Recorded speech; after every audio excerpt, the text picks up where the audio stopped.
But in my honest opinion, in my official prediction, I'm gonna have to go win. We're getting this shit started, baby. What the fuck is going on, ladies and gentlemen? Welcome back to the Kevin Hoop Show.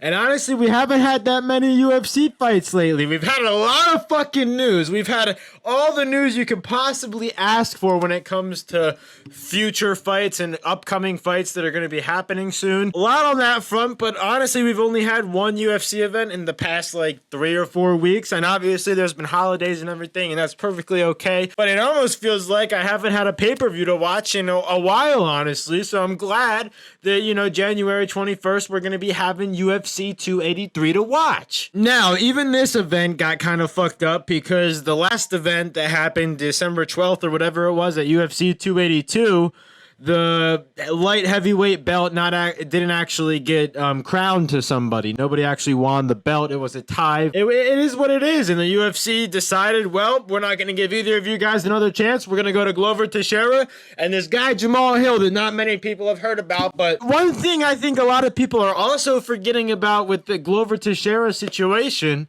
the dude is 43 fucking years old. Like, come on. Usually we barely see fighters fight past 40, and this dude's 43, looking amazing and fighting for the belt. It's like a case where you have Cowboy Cerrone or somebody like that, where they're kind of just having exciting fights at the end of their career. They're not really too serious in actually fighting for the belt or making a title run. Glover Teixeira said, fuck that, I want the belt, bitches. And I'm all about it, honestly. I think he's been looking really good lately. He has a win over Thiago Santos a little while ago.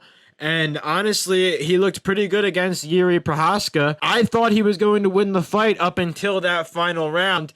And he looked obviously good against Jan Blachowicz. He looked absolutely phenomenal. That's where he first got the belt. Honestly, I think that's where a lot of our eyes opened to him. I think that Glover Teixeira can still have that same capability to shock the world, to still show that he's got it at 43 this Saturday on the 21st. Now, Jamahal Hill was actually supposed to fight Anthony Lionheart Smith this March in like a month or two. That's what was originally scheduled before this whole debacle happened. I was perfectly fine with that. I think Anthony's like ranked 6 or something like that, and it was a pretty even matchup with rankings. That obviously took everybody by surprise, but a thing that I want to talk about with Jamahal Hill is he's in the middle of the rankings, but he's on a 3-fight win streak. He's beating top tier guys in the division. He's still pretty good. Yeah, he's ranked number 7, but I do still think that he's up in that class. If he were to be Anthony Lionheart Smith, I think a lot of people would be looking at him a lot differently. Now, the belt itself, the light heavyweight belt, this whole division really has been on a little bit of a hiatus, especially the belt itself. It actually goes all the way back to 2019, 2020 when the whole COVID debacle happened. We had Johnny Bones Jones as our light heavyweight champ. What actually happened is there was a little bit of controversy that happened in the media with him. He was drunk or public intoxication with something. I know he had a shotgun in the public. I don't want to go into that whole bunch, but basically I think there was also some speculation on him thinking that fighters should get paid more. And we really didn't see the light heavyweight belt again until Jan Blachowicz fought for it against Dominic Reyes. And honestly, I thought it was a pretty fair fight. Jan Blachowicz was top 3, top 5 guy in the division, and Dominic Reyes was just coming off of a fight against John Jones. The winner of the fight, though, the one who actually came out on top and then took the light heavyweight belt home for a good amount of time, was Jan Blachowicz. That's when the Polish power was going through everybody's heads of like, dude, this guy still fucking got it. And I know Jan Blachowicz is still somewhat up there in age. I know he's not Glover Teixeira, but, he is starting to get up there a little bit. Moving on from there, though, Jan Blachowicz then goes and fights Israel Adesanya, which is kind of a fight out of left field, right field. It wasn't the biggest thing that people were expecting, but I think it was exciting to see Israel Adesanya moving up in weight class. You don't see that every day, and he was fighting for a belt. I give it to the UFC for making the fight. It definitely was somewhat entertaining, but when the fight actually happened, it was completely one-sided, and I felt like, why did we we even do this? If anything, Jan Blachowicz should have had more of a challenge here a little bit, and he should have fought somebody else, because I think he just had overall the weight advantage that completely disabled Izzy from actually really doing anything in the fight. So moving on from Jan versus Izzy, it then goes to Jan versus Glover Teixeira. We saw a Glover Teixeira absolutely demolish Jan Blachowicz. Maybe not demolish, but it was a pretty entertaining fight in my opinion. And I don't think a lot of people had Glover winning. I think a lot of people still had Jan winning. He had that Polish power. He had a lot of that hype behind him. And I think a lot of people were behind Jan Blachowicz's corner. And that did not happen whatsoever. Glover Teixeira shocked the world. And it's like people forgot this motherfucker was an OG back in the Chuck Liddell days. You cannot ever count Glover Teixeira out, especially if he's still fighting at 43. That takes balls. Moving on from there, though, we have Glover Teixeira then versus Yuri Prochazka. And I think a lot of people were counting Yuri Prochazka out, which is just people constantly. Maybe it's just me. Maybe I'm just looking at things too closely.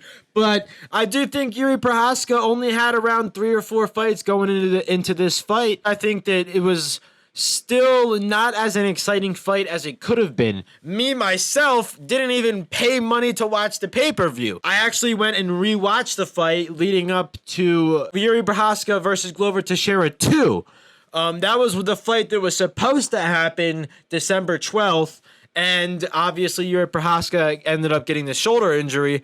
But in the first one, I didn't think it was going to be that exciting, and it was way more exciting than I think a lot of people had thought. Now, one of the things that I think a lot of people were counting Yuri out on, and why I kind of said that, Yuri Prochazka was kind of counted out in this first fight, was I didn't really know that he had wins over Dominic Reyes and Volkan Oezdemir, which to me is pretty impressive. I don't care really how long you've been in the UFC. If you have wins over the top 5 guys, top 10 guys, that's pretty impressive. And going on and then facing a beast like Glover Teixeira, who just won the belt and has a whole bunch more experience than you do in the cage, I think it's a very hard task to actually get over. And he obviously came out on top for the first time winning a belt and for the multiple times winning in the UFC, which put him on a 4-fight win streak. So going into Glover Teixeira versus Yuri Prochazka 2, I had Yuri winning again.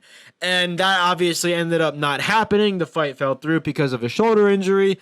And we got Magomed Ankalaev versus Jan Blachowicz, which was still an entertaining fight. I don't think it was as entertaining as it could have been. It was a somewhat slow fight, I would say, for the most part. Getting back into this, that's kind of my whole breakdown on how the fuck we actually got here. Going into some predictions for this fight, I think it can be kind of hard, honestly. You have Glover Teixeira on one side who can really manage distance pretty well. He has a lot of experience in the cage. One thing to think about, though, and I think this is a stat that everybody might be overlooking right now, is Jamahal Hill has 5 knockouts out of his 6 last wins in the UFC. So he has 7 fights total. He's lost 1 to Paul Craig, and the rest of them he's won. But out of those 6 that he's won, 5 of them have been knockouts. 5 out of 6. Like, the percentage on that is fucking crazy.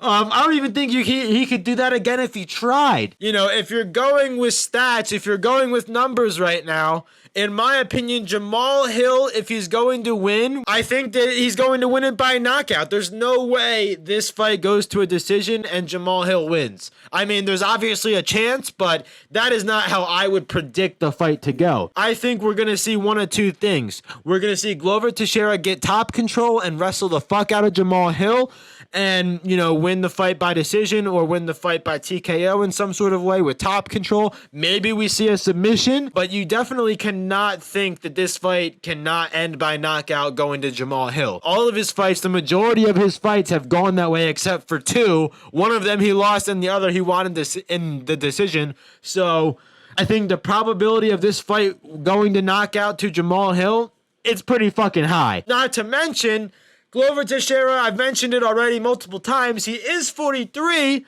and, people who get older, they start to get quote-unquote chinny. It gets easier and easier to knock somebody out after they've been knocked out once. There is a very high chance that Jamahal Hill can win by knockout this Saturday. Now, I'm not counting Glover Teixeira out at all. I do think Glover Teixeira has a good chance of winning this fight. Again, if he focuses on his takedowns, if he focuses on his wrestling, I think he's going to have a big advantage. But in my honest opinion, in my official prediction, I'm going to have to go win by Jamahal Hill. Whether it's by knockout, whether it's by TKO, some sort of random submission that we surprisingly see like Yuri Prohaska did. Anything can happen in a Glover Teixeira fight.